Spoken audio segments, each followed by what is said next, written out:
Bismillahirrahmanirrahim. Assalamualaikum warahmatullahi wabarakatuh. Semangat pagi. Go, go, go. Apa kabarnya Soleh dan Soleha? Masih sehat kan? Baik. Sebelum memulai pelajaran, kita baca basmalah dulu ya bersama-sama. Bismillahirrahmanirrahim.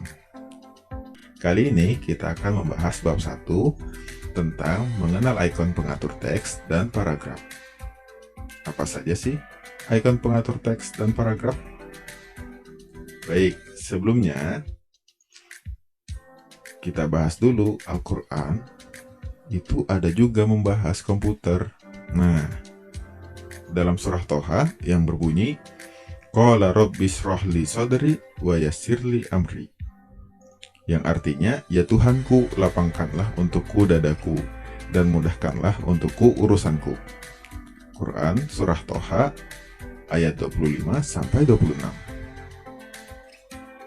Sebelum lebih jauh, kalian masih ingat kan bagian-bagian dari aplikasi Microsoft Word? Ya, yang pertama ada title bar. Masih ingat title bar? Title bar atau judul dokumen yang bentuknya seperti ini. Kemudian ada Quick Access Toolbar yang bentuknya seperti ini. Ya. Kemudian ada tab yang tulisannya atau bentuknya seperti ini. Nah, kemudian di bawah tab itu ada ribbon yang bentuknya seperti ini. Kemudian di dalam ribbon ada juga grup yang bertuliskan seperti ini. Nah, untuk grup kebetulan di sini adalah ribbon daripada tampilan home. Di sini kita bisa melihat ya, ada grup clipboard, ada grup font, ada grup paragraf, ada grup stylist, dan ada grup editing. Baik, selanjutnya ada control size button yang bentuknya seperti ini. Fungsinya itu untuk mengatur daripada tampilan dokumen kita. Di sini mengatur aplikasinya ya, bukan dari tampilan halamannya. Baik. Kemudian ada halaman atau tempat menulis. Nah, kalau yang ini pasti kalian tahu kan, halaman atau tempat menulis. Yep, yang berbentuk kertas berwarna putih. Ya. Selanjutnya ada info halaman. Masih ingat info halaman? Info halaman posisinya ada di sebelah kiri bagian bawah. Oke, yang gambarnya atau bentuknya seperti ini. Kalian bisa lihat ya, tertulis page 1 of 1, Word 0, yang artinya lembar 1 dari 1 lembar. Baik, yang terakhir adalah icon zoom. Icon zoom ini fungsinya untuk memperbesar atau memperkecil tampilan daripada halaman atau tempat menulis ya. Beda dengan control size button. Control size button ini untuk mengatur besar atau kecilnya aplikasinya, tampilan aplikasinya. Baik, kita masuk ke modifikasi tulisan. Pasti kalian penasaran ya. Nah, modifikasi tulisan ini nanti ada di tab home ya. Baik, untuk modifikasi, ikonnya untuk modifikasi itu ada pada tab home dan di dalam grup font. Baik, masih ingat kan grup font? Ya. Baik, sebelum lebih jauh, saya mau tanya nih. Di dalam grup font, di situ ada apa saja? Masih bingung? Oke, baik. Kita coba bahas satu persatu. Icon apa saja yang ada di dalam grup untuk memodifikasi tulisan. Baik. Untuk ikonnya itu ada icon font, ada font style, ada font size, ada font color, ada bold, ada italic, ada underline. Itu nama icon-iconnya, kalian bisa lihat ya. Selanjutnya fungsinya untuk font itu untuk menentukan jenis hurufnya. Kemudian untuk font style itu untuk menentukan gaya hurufnya. Untuk font size itu untuk menentukan ukuran hurufnya. Kalau font color itu untuk menentukan warna hurufnya. Nah, kalau icon bold itu untuk menebalkan huruf. Icon italic itu untuk memiringkan hurufnya. Dan yang terakhir, icon underline itu untuk menggarisbawahi huruf. Nah, ikonnya seperti apa sih? Ya, kita lihat. Icon font itu bentuknya seperti ini. Di situ kalian bisa lihat Calibri body, artinya jenis huruf Calibri. Ya, ada juga Times New Roman. Nah, itu artinya jenis hurufnya Times New Roman. Ya, selanjutnya font style. Font style itu terdiri dari 3 icon. Nah, ada icon bold, italic, dan underline. Baik.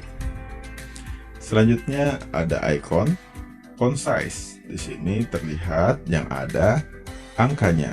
Di situ kebetulan angka 11. Itu berarti kalau misalnya fontnya Calibri dan size-nya 11, berarti tulisannya berukuran Calibri 11. Baik, selanjutnya ada font color. Ya, ikonnya seperti itu. Selanjutnya ada icon bold seperti yang ada di icon font style ya. Di situ ada icon bold, italic, dan underline. Oke. Untuk lebih jelasnya kita coba lihat di contoh-contoh modifikasi tulisan. Baik, ketika ataupun contohnya ini Ustadz tuliskan teknologi, ya Ustadz nih contoh mengetik teknologi pada dokumen Ustadz. Kemudian Ustadz mau merubah menjadi tulisan yang berbeda. Nah, maka Ustadz gunakan icon apa tadi? Icon font, ya. Maka tulisannya lihat dia akan berubah. Nah, kalau misalnya Ustadz menggunakan icon size, misalnya font size, ya maka tulisannya akan berubah juga menjadi besar ataupun lebih kecil. Ya. Kemudian ketika Ustadz menggunakan icon font color, maka tulisannya akan berubah warna. Ya. Nah, ketika Ustadz menggunakan icon bold, maka tulisannya akan menjadi lebih tebal. Nah, selanjutnya ketika Ustadz menggunakan icon italic, maka tulisannya akan menjadi miring.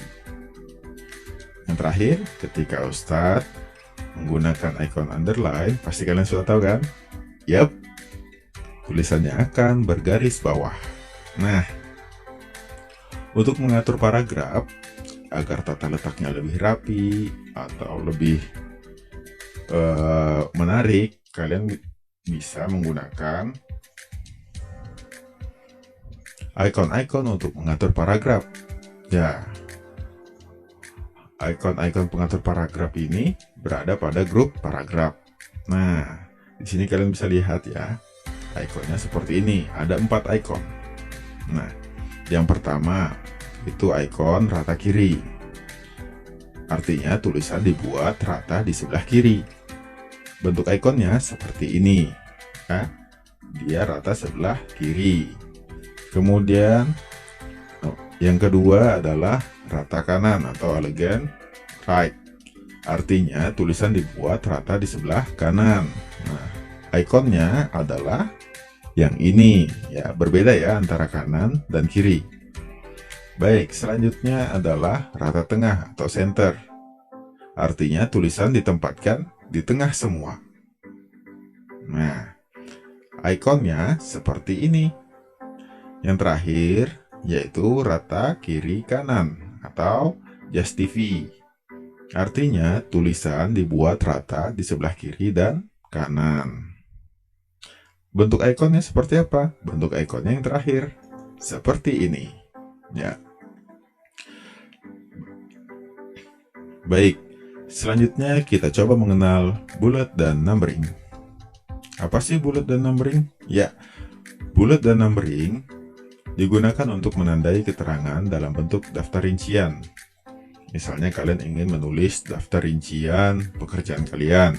Misalnya nomor 1, bangun tidur. Nomor 2, gosok gigi. Nomor 3, wudhu. Nomor 4, siap-siap ke masjid. Nah, untuk membuat itu, kalian tidak perlu lagi capek menggunakan klik saat pada keyboard kalian tekan 1, 2, 3, 4, itu tidak perlu lagi.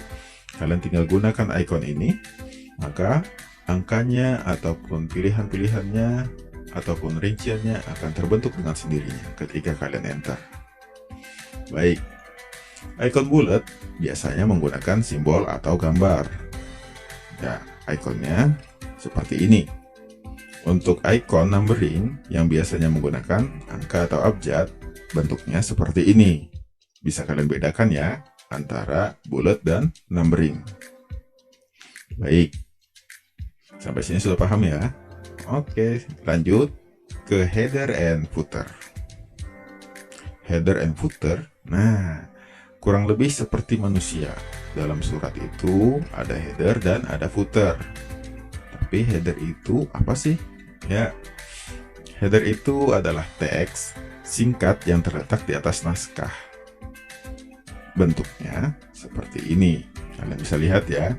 Di sini ada header daripada teksnya atau naskahnya ataupun halaman. Selanjutnya footer. Apa sih footer itu? Footer itu adalah teks singkat yang terletak di bawah naskah. Jika header ada di atas, maka footer ada di bawah. Bentuknya sama seperti header, hanya saja posisinya ada di bawah. Baik, itu saja yang bisa Ustadz sampaikan hari ini. Kurang lebihnya mohon maaf. Jika ada pertanyaan, kalian bisa komen di kolom komentar. Ustadz ucapkan terima kasih atas perhatiannya. Dan Ustadz akhiri, wassalamualaikum warahmatullahi wabarakatuh.